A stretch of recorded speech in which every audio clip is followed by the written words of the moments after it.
ถ้าอยากทุกข์ให้นอนตื่นสายถ้าอยากจิบหายให้ขายยาบ้าถ้าอยากหังอย่านั่งกินเหล้าถ้าอยากรวยอย่าลืมลิ้นห้วยเพราะจะร่ำจะรวยมากกนโอหนึ่งนอร่ำรวยเพราะนอลิ้นห้วยอมลิ้นเบอร์ไหนตลาดหุ้นเบือนกระบูลเยโอแตงในแคนาดาหมดกระมูลไม่$1,000-2,000อย่าปลาตลาดหุ้นยัดเบือนมือ2 มือ 3 มือเบือนแล้วกายเป็น4-5 พันกำไรทันทีอีคือถ้าอยากทุกข์ให้นอนตื่นสายถ้าอยากจิบให้ขายยาบ้าถ้าอยากหังจะนั่งกินเหล้าและอย่าเฝ้าเป็นภัยอย่าขายของเถื่อนเราก็มูเดคนสัตซื่อและย่ออำครอยมะเปิดคนสัตซื่อและย่ออำครอเบอยเบียงเพราะเบือนเบอเบือนมาเพราะได้ย่อสัตซื่อเหมือนแฮมจันคำพะแกันจันสมพันบอกมีคนค้าขายยรับเครื่องทหารจีนบอกหรือเวียดบอกมาหนึ่งได้รถย่ออันแต่ละกุ้งที่ห้างค้าย่อยก็เวทสดเลย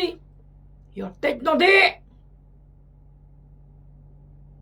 อาทิตย์ก็มื่อย่อไม่บัดเบือนกำไรล้าน2-3 ล้านไม่เดือน10 ปลายล้านอากางรีเอารถธนาเลอพอจอสัตซื้อแย่ต้องการอันยมดเครื่องยอติ๊กเกยขยายติ๊กสาขากุ้งกีกุ้งนายติ๊กยัดย่อและสัตซื้อและสิระสรวดนี่คือก็มูจะต้องปรับปรุงจะต้องเปลี่ยนแปลงต้องใส่สมองใส่แนวคิดใส่สติปัญญาใส่ควันจออำมาเจ็ดเฮเป็นเพราะลอกกะพอเปลี่ยนแปลงแล้วรถการเปลี่ยนแปลงแล้วถึงเวลาแล้วเมื่อเริ่มบอกพี่น้องขอพระเจ้าเมตตาครอสมัยเลยร้อยจำนวนก้อนกระมุนตุสรีลยับดลาวไทยจีนเวียดนามอเมริกาแคนาดาฝรั่งเศสอีกนี่โดนัลด์ทรัมป์เก็บภาษีแพงสะเทือนโลกแต่อันตลาดหุ้นโลกร่วงอยู่อันสรีลเคลื่อนยัดเยอะอเมริกานี่คืออเมริกามหาอำนาจทางด้านทหารอาวุธมหาอำนาจทางด้านกระมูลเมื่อก็อยากฆ่าอยากหวังกำไรอยากทำลายจมูกจีนทำลายจมูกเวียดนามลายจมูกอาเซียนเคลื่อนภาษีเงินอเมริกาจะไม่ได้แวดแพงเพราะเคลื่อนภาษีเนี่ยนี่คือโลกก็เปลี่ยนแปลงก็บีเหมือนมั่งบีเพื่อนน้ำเยอะกำหม้อยอแคมกุ้งเบือนพรอกบาสามโตไก่เบอร์นี่ยอมดมือกลำสนาดอัมบุพรอกไม่โต mở lắm mà cả mình do so giác liêng thác liêng lâm bộ liêng xương của hàn đen mương của giác bíเมืองน้ำเยือสรีจำเป็นต้องเปลี่ยนแปลงต้องปรับปรุงเอาล่ะละมากบกมากติกายแยงพระคำพระเจ้าพระมโยขอบใจบอกกดแชร์กดไลค์และคอมเมนต์ขอบใจที่บอกติดตามรายการชีวิตกีน้องอาวังในรายการที่กำมูอุกยังที่ศาสตราจารย์เอลียาเรียนหากสู้โรเจพอเวียดสู้ร่วมนี่ตลอด30-40 ปีเลยลึงแต่เดหมูแย่ปนเยอะเอาละขอพระเจ้าอวยพรเยี่ยมพระยอดหนังสือฟิลิปปบท2ข้อ12เป็นแสงสว่างส่องแจ้งในโลกหัวข้อมหรบะบาลดาโลกีอันอีมหรบะบาลดาโลกีอ่านพระยอดข้อ12ด้วยเหตุนี้พวกที่ฮักของเฮาเอ๋ยเหมือนดังเจ้าทั้งหลายเคยเชื่อฟังทุกเวลาสนั้นสันใดพวกเจ้าจงอดสาพยายามด้วยความย่ำเกรงและตัวสันเพื่อให้ได้ความพ้นฉะนั้นบ่แม่นเฉพาะแต่เมื่อเฮาอยู่ในพวกเจ้าเท่านั้นแต่จงเฮ็ดหลายกว่านั้นอีกในเมื่อเฮาบ่อยู่นำเพราะว่าแม่นพระเจ้าเป็นผู้ทรงกระทำการอยู่ภายในเจ้าทั้งหลายให้มีใจปรารถนาและให้เฮ็ดไปเพื่อเป็นที่พอพระทัยของพระองค์จงเฮ็ดทุกสิ่งโดยบ่มีการจมและการทกเถียงกันเพื่อว่าพวกเจ้าจะบ่ถูกติเตียนและบ่มีความผิดเป็นลูกของพระเจ้าผู้ปราศจากความผิดในการดำเนินชีวิตอยู่ในโลกที่เต็มไปด้วยการซ้อโกงและชั่วช้าพวกเจ้าต้องส่องแจ้งอยู่ในท่ามกลางพวกเขาดังดวงดาวที่ส่องแสงอยู่ในท้องฟ้าเปลี่ยนสมพระคำพระเจ้าเลอะสมเจ็บสมดอมสมขอบคุณพระเจ้าร่วมยออธิษฐานพยงพระกรพระมาบริสุทธิ์ขอให้สิ้นสมยินดีแจบกลองดอมระเยียมสำหรับพระคำพระเจ้าขอพระเจ้าอวยพรขอพระเจ้ารับเกียรติฝากวนทุกกลองมองระเยียมจุวาร์อุบัติเหตุเหมือนยงอานาเกรมาลีขอพระเจ้าเยียวยารักษาอย่าแซงพยาธิโรคมะเร็งหนักหน่วงและมากวนความทุกข์ลำบากขอพระเจ้าทรงสู้กำลังใจขณะอธิษฐานขอสติปัญญาคนเดอธิษฐานสำหรับนักเรียนนักศึกษาอธิษฐานสำหรับผู้รับใช้พระเจ้าอธิษฐานสำหรับคริสเตียนร้อยยมนอนาความเชื่อความรักความสัตย์ซื่ออ่านพระคัมภีร์อธิษฐานนมัสการขอพระเจ้าทรงนำอธิษฐานในชื่อพระสุกิจเจ้าอาเมนด้วยเหตุนี้พวกที่รักดิโอเอ้ยก็เอ้ยพี่น้องคริสเตียนแต่เมืองฟิลิปโปยพวกที่รักดิโอเอ้ยพ่อคือพ่อใจพวกที่รักดิโอเอ้ยเหมือนดังเจ้าทั้งหลายเคยเชื่อฟังทุกเวลาสันใดพวกเจ้าก็อดสาพยายามด้วยความยำเก่งและตัวสันบ่เกยเชื่อเกยดื่มเกยรักพระเจ้าและเกยสัตย์ซื่อเกยนมัสการเกยยอมมาประกาศเกยอ่านพระคัมภีร์เกยรักย่อถวายกบูลจอยอและย่ออันบทแต่งตลอดย่ออุจยับลำยับอุจหาเลือบเลือตำแต่นี่คืออาจารย์ปลูกก่อนจลังครอนบทแต่งตะอวดตะแกลน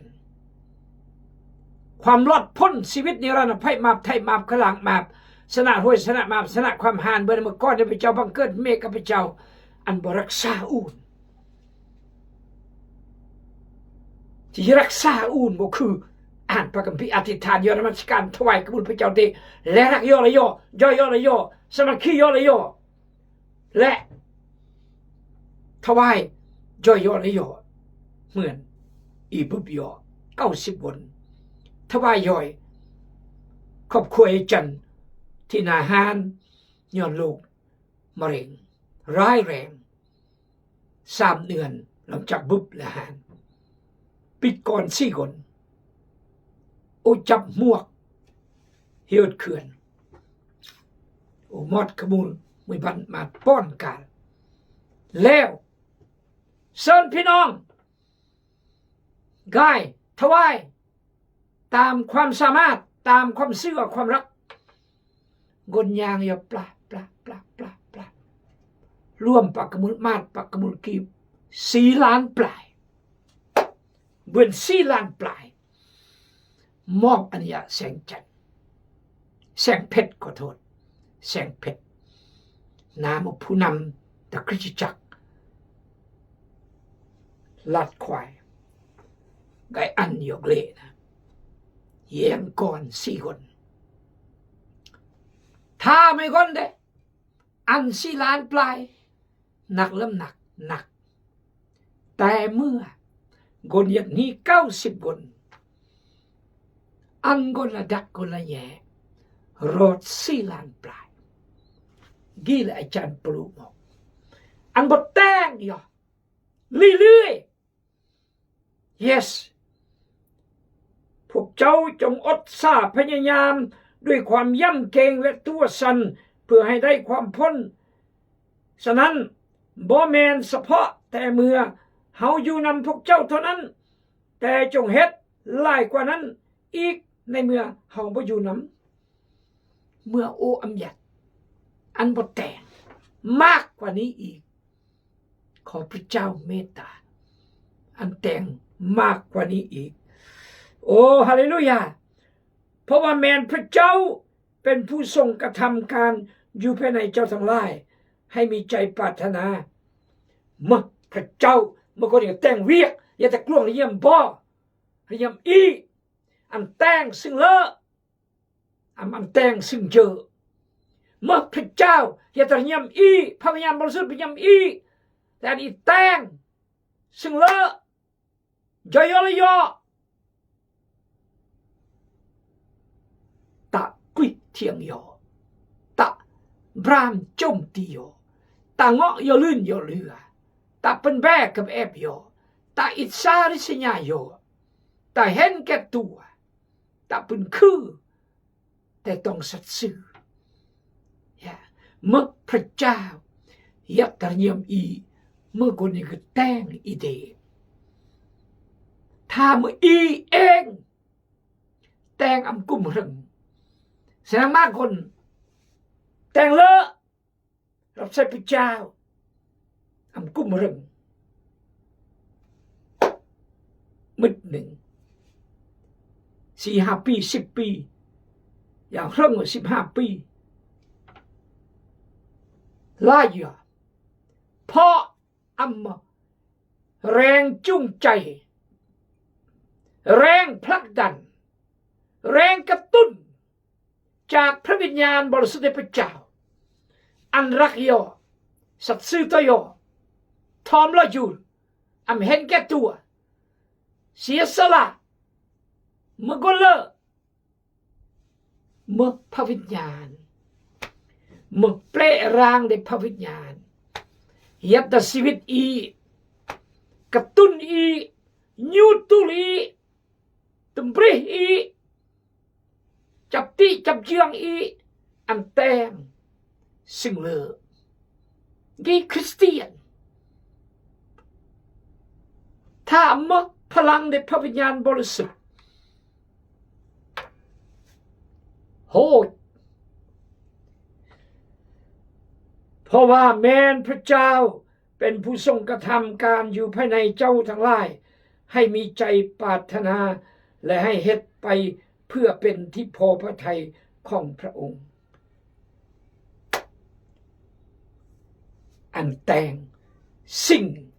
ที่พระเจ้าพ่อพระทัยเมื่อรักยอพระเจ้าพ่อพระทัยเมื่ออีจอยอพระเจ้าพ่อพระทัยเมื่ออีสัตย์ซื่อต่อยอพระเจ้าบริเยือมเมื่ออีจอยอพระเจ้าบริเยือมนี่คือพระเจ้าดีเมื่ออ่านพระคัมภีร์อธิษฐานยอนมัสการถวายกบุลพระเจ้าเดพระเจ้าบริเยือมเมื่ออภัยยอและยอพระเจ้าบริเยือมมาบ่อยทุกจนอย่าแย่งนออย่าจอยนอพระเจ้าพอพระทัยอย่าประกาศอันคนเนืองพระเยซูคริสต์เจ้าอันคนรักพระเจ้าพระเจ้าพอพระทัยเอเมนฮาเลลูยาสรรเสริญพระเจ้าพระเจ้าพอพระทัยเอาละต่อยข้อ14ที่พระเจ้าบอกพระทัยยังจงเฮ็ดทุกสิ่งโดยบ่มีการจมและการทกเถียงกันอันแต่งทุกสิ่งโดยอำจมและอำเที่ยงโยแต่ถ้าอีแต่งหดจมหดเที่ยงโยหดดังนี้แหละจบถ้าอีแต่งโดยการทกเที่ยงโยจมบ่แต่งแต่โอแต่งมากบ่เบื่อมากโอเบื่อดักบ่เบื่อมากโอเบื่อดักบ่ครอบครัวกือเบื่อมากให้ถวายดักโอ้ครอบครัวดักให้ถวายเสมอยอครอบครัวละแสนครอบครัวละแสนโอ้อากัน4 คนบ่7-8 คนเบื่อเปียบีอีดักบ่คือบ่มาเบื่อทำนองนี้หดบรามยะกลียะพระเจ้าอันพ่อพระทัยฉะนั้นโปโลจึงบอกแต่งทุกสิ่งอำบรอำจมและอำทกเทียงยอก้าวจะทกเทียงยอบรจมก้าวบรจมหลังจากนี้ไม่ขยายยอเวลาทกเทียงยอตาอันสิ่งนี้เกิดขึ้นดาคริสตจักรเด็กพี่น้องขอพระเจ้าอวยพรก่อนกำโมตุสรีอย่าจิ้มมอนจิ้มแหงยิ้มมกยิ้มกองยิ้มลองยิ้มกระต่างยิ้มกลางยิ้มกุ้งโอ้ฮาเลลูยาต่อยะเพื่อว่าพวกเจ้าจะบ่ถูกติเตียนและบ่มีความผิดเป็นลูกของพระเจ้าผู้ปราศจากความผิดในการดำเนินชีวิตอยู่ในโลกที่เต็มไปด้วยการซ่อโกงและสั่วซ่าพวกเจ้าต้องส่องแจ้งอยู่ในท่ามกลางพวกเขาดังดวงดาวที่ส่องแสงอยู่ในท้องฟ้าขักล้ำขักเพื่อพวกบอจะอำทึกติเตียนถ้าอีหักแต่งด้วยหมอกบรจมทกเทียงโยทึกตำหนิจากพระเจ้าจากเรียงอำเสื้อพระเจ้าจากพักลัดแต่งมาตลาโยแต่งมากรีโยสักคริสเตียนรักโยสมัคคีโยจอยโยหัวจังมออย่างนี้สัตซื่อหัวน้องอันสัตซื่อตัวยอยะต่อยอเราถึงว่าอีกตื่มเมื่อก่อนได้พระเจ้าที่ปราศจากโรคพิษอันอีเมื่อก่อนได้พระเจ้า ปราศจากหลอกผิดแต่การดำเนินชีวิตยาตโลกแต่การดำเนินชีวิตยาตโลกกีมันน่าหลอกผิดบ้าเรื่องยากแล้วอยากแต่พระเจ้าแต่งเบือนถ้าพึ่งพาพระเจ้าต่อยตโลกกีกินตำบด้วยการซอโกงบ้าเถอะโซลากบังหลวงซอโกงเวียดนามปราบโซลาร์บังหลวงอย่างหนักเวียดนามจะแต่งเหมือนสิงคโปร์เปิดโซลาร์บังหลวงฉะนั้นประเทศที่เจริญจะน่าเชื่อถือน่าลงทุนก็ต้องเมื่อประเทศกันนี้เปิดโซลาร์บังหลวงปกครองด้วยกฎหมายแท้ๆคริสเตียนที่ยอดสวรรค์ได้พระเจ้าเราต้องแต่งตามกฎเกณฑ์ของแผ่นดินสวรรค์และโลกนี้ก้าวจะรอดสวรรค์อมรดดึงจะไว้แต่งไปอมยะโลกนี้กินด้วยรสซอโกงและสัวซาโลกนี้กินอยู่รอซ่อโกงสัวซาพวกเจ้าต้องส่องแจ้งอยู่ในท่ามกลางพวกเขาเวียกได้อีชีวิตได้อีคริสตจักรได้อีส่องแสงสว่างบ้าละนอกุยเหมือนโคมในบ้าสตลงอดเด่นตะกางนับอย่าเบียดเพื่อบีดทำนองนี้คนอาโคมจะลงบ้าลอยอย่างนี้แหละบ้าเรื่องแยงส่วนซาพวกเจ้าต้องส่องแจ้งอยู่ในท่ามกลางพวกเขาดังดวงดาวที่ส่องแสงอยู่ในท้องฟ้าอันเหมือน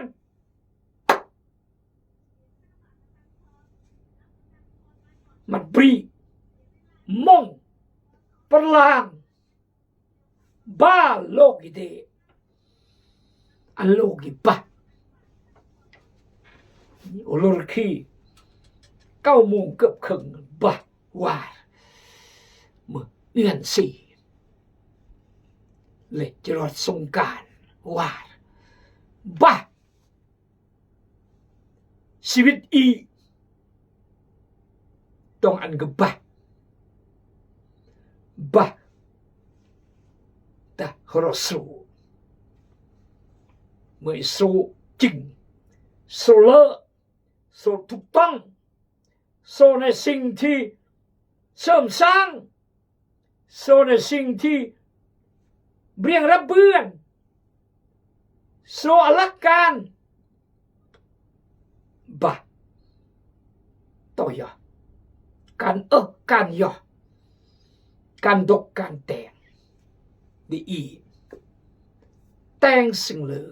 แต่งแนวเหลือมาแนวเหลือเอื้อกแนวเหลือย่อมอนเหลือมามอนเหลือแยงแนวเหลือยังแนวเหลือสโลแนวเหลือ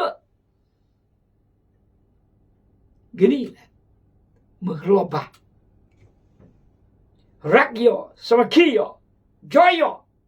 มึงไม่กล้องไม่เรียมอภัยย่อเลยย่ออเมริกาตัวสัตย์ซื่อต่อย่อ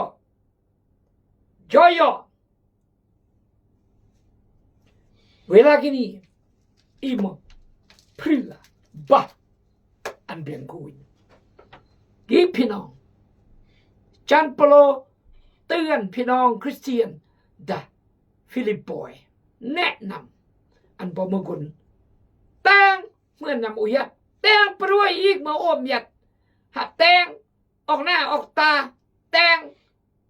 เพื่อจะได้เรื่องกุยอันคะแนนเฮ้ยอันกุ้มเรื่องลายย่อหามือแนวนี้แต่ด้วยความซื่อแต่ในความรักความอดทนในความสัตย์ซื่อในความจริงความเลอแต่งอยู่เรื่อยๆจนมือจากโลกย่อพระเจ้าจะอวยพรขอพระเจ้าอวยพร búp gió mẹ đã mưa tỏi gió. Amen.